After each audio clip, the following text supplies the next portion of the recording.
नमस्कार, मैं कोमल झा देश रोजाना के डिजिटल प्लेटफॉर्म पर स्वागत है आपका। आज के बुलेटिन में चलिए जानते हैं दिन भर की मुख्य खबरें और महत्वपूर्ण अपडेट।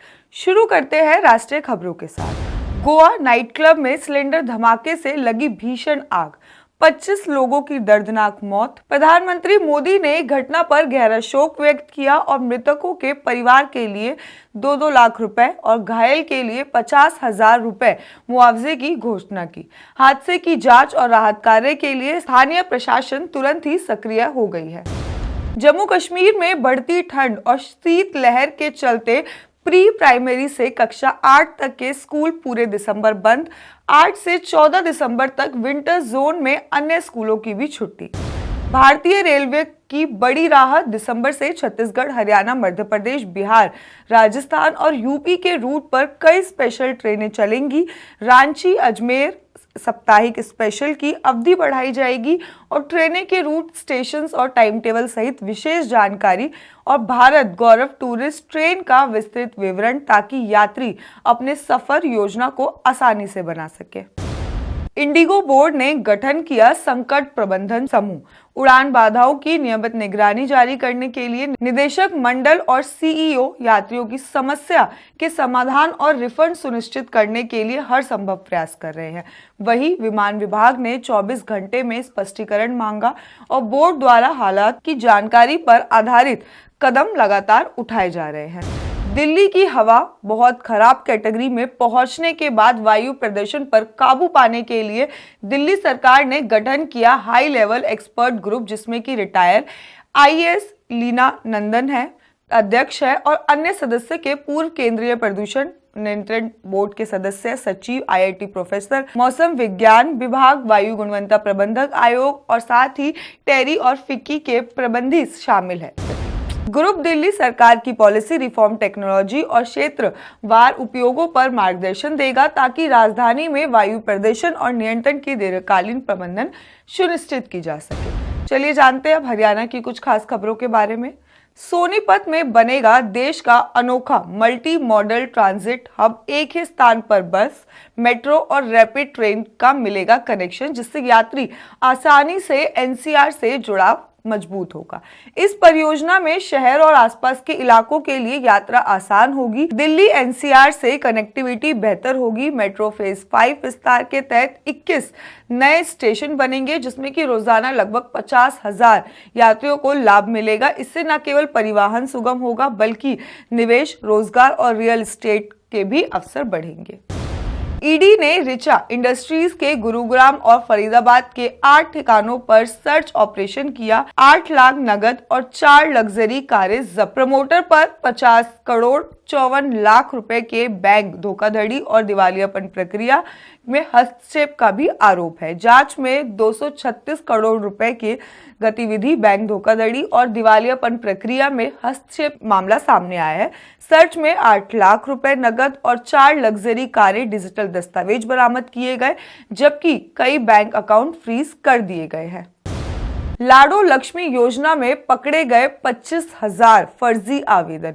हरियाणा में लाडो लक्ष्मी योजना के तहत महिलाओं को 2100 रुपए मिल रहे हैं, लेकिन जांच में 25,000 फर्जी आवेदन पकड़े गए हैं। इसमें पुरुष ने महिलाओं की फोटो लगाकर आवेदन किया और पड़ोसी राज्य की महिलाओं ने भी स्कीम के लिए अप्लाई किया है। सरकार ने सभी फर्जी आवेदन को रिजेक्ट कर दिया है और अधिकारियों को अलर्ट करा है। फरीदाबाद में घर का नक्शा पास कराना अब और भी होगा आसान। फरीदाबाद नगर निगम ने घर बनाने से पहले नक्शा पास करने की प्रक्रिया को सरल बनाने का निर्णय लिया है। केवल आर्किटेक्ट के माध्यम से नक्शा और 1 सप्ताह के अंदर अंदर पास हो जाएगा। ये पहल सीएम सैनी के निर्देश पर और कमिश्नर धीरेन्द्र की बैठक के बाद लागू की जा रही है, जिससे कि लोगों का समय बचेगा और सरकार का राजस्व भी मिलेगा। व्हाट्सएप पर आए शादी के इनविटेशन पर क्लिक करने से दादरी के पटवारी के खाते से कट गए 1,10,00,000 रुपए। दादरी के तहसील कार्यालय में काम करने वाले पटवारी महेश को साइबर ठगों ने निशाना बनाया। उन्हें ग्राम सचिव के व्हाट्सएप नंबर पर शादी का निमंत्रण आया, जिस पर क्लिक करते ही उनके SBI बैंक खाते से 1,10,00,000 रुपए कट गए। साइबर थाना पुलिस ने अज्ञात ठगों के खिलाफ मामला दर्ज कर जांच शुरू कर दी है। शादी समारोह से लौट रहे भाजपा विधायक जग मोहन आनंद की कार को नशे में धुत युवकों ने गाड़ी से टक्कर मार दी। सुरक्षाकर्मी ने दोनों आरोपियों को पकड़ लिया और पुलिस ने प्राथमिक दर्ज पर जांच शुरू कर दी है। हादसे में गाड़ी को नुकसान हुआ, लेकिन किसी को भी चोट नहीं आई। हरियाणा के 12 गांव में शहर जैसी पेयजल और सीवरेज सुविधा शुरू होगी। महाग्राम योजना के लाखों लोगों की जिंदगी आसान होगी। महाग्राम योजना के तहत कई गांवों में नेटवर्क तैयार हो चुका है और शेष कार्य दिसंबर तक पूरा हो जाएगा। मुख्यमंत्री नायब सिंह सैनी ने अधिकारियों को प्रयोजनों के समय पर पूर्णता और ट्रीटेड वेस्ट वाटर की अधिकतम प्रयोग का निर्देश दिया है। हरियाणा के किसान की शिकायत पर हिसार विजिलेंस की कार्रवाई। हरियाणा के नारनौंद में बिजली निगम के लाइनमैन जयप्रकाश उर्फ JP 27,000 रुपए की रिश्वत लेते हुए हिसार विजिलेंस की टीम ने गिरफ्तार किया। किसान बलवान की शिकायत के बाद छापेमारी की गई, जिससे कि भ्रष्टाचार अधिनियम के तहत आरोपी के खिलाफ कार्रवाई शुरू कर दी गई है। इस घटना ने बिजली निगम के बढ़ते भ्रष्टाचार की पोल खोल दी। हरियाणा के प्रमुख सड़कों से पुराने व खराब बिजली खंभे हटाने सीएम सैनी ने बड़ा ऐलान किया। हर घर में रूफटॉप सोलर सिस्टम और निर्बाध बिजली आपूर्ति सुनिश्चित करने का निर्देश दिया। हरियाणा के सीएम नायब सिंह सैनी ने निर्देश दिया कि राज्य के मुख्य सड़कों से पुराने और खराब बिजली के खंभे हटाए जाए और सरकारी भवनों पर रूफटॉप सोलर सिस्टम लगाया जाए। उन्होंने अगले 7 वर्षों में हर घर तक बिजली आपूर्ति सुनिश्चित करने के लिए ऊर्जा परियोजनाओं में तेजी लाने का भी आदेश दिया है।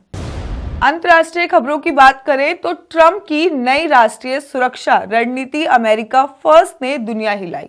कड़ी सीमा सुरक्षा, चीन की चुनौती से मुकाबला, री इंडस्ट्रियलाइजेशन और सप्लाई चेन स्वनिर्भरता पर जोर, भारत को बनाया रणनीतिक हथियार। पाकिस्तान में जाफर एक्सप्रेस फिर आतंकवादियों के निशाने पर। नसीराबाद के रेलवे ट्रैक पर बम मिला, सुरक्षा बलों के समय रहते निष्क्रिय कर बड़ा हादसा टला। पिछले हमले से 26 लोग मारे गए थे। दक्षिण मध्य सूडान के स्कूल पर ड्रोन हमला, 33 बच्चों समेत 50 लोगों की मौत, मरने वालों की संख्या बढ़ने की आशंका। पैरामेडिक्स पर भी दूसरा हमला, यूनिसेफ ने किया हमलों की निंदा। नेपाल में फिर भूकंप का झटका, पश्चिम प्रदेश में 4.6 तीव्रता के साथ भूचाल में डोली धरती। अभी तक कोई नुकसान की सूचना नहीं मिली है। मार्केट का हाल जाने तो ABA रामदेव की पतंजलि ने रूस के साथ किया बड़ा डील। 200 देशों में विस्तार का लक्ष्य। पतंजलि और रूस सरकार ने आयुर्वेदिक योग, वेलनेस और हेल्थ टूरिज्म में सहयोग के लिए MOU किया। साथ ही इस साझेदारी में पतंजलि की सेवाएं रूस के माध्यम से 200 देशों तक पहुंचाने की योजना की। इस डील के बाद कंपनी के शेयर्स की बढ़ोतरी की संभावना जताई जा रही है। इंडिगो संकट से शेयर भी बेहाल, 5 दिन में गिरावट, 6 महीने की तुलना में सबसे ज्यादा गिरे शेयर्स। आज के लिए इतना ही। बाकी के अपडेट्स के लिए देखते रहिए देश रोजाना। धन्यवाद। टाइप करें देश रोजाना के YouTube चैनल को और नई वीडियो की नोटिफिकेशन पाने के लिए बेल आइकन जरूर दबाएं। अगर आप ये वीडियो Facebook या Instagram पर देख रहे हैं तो पेज को लाइक और फॉलो जरूर करें और ज्यादा से ज्यादा शेयर करें।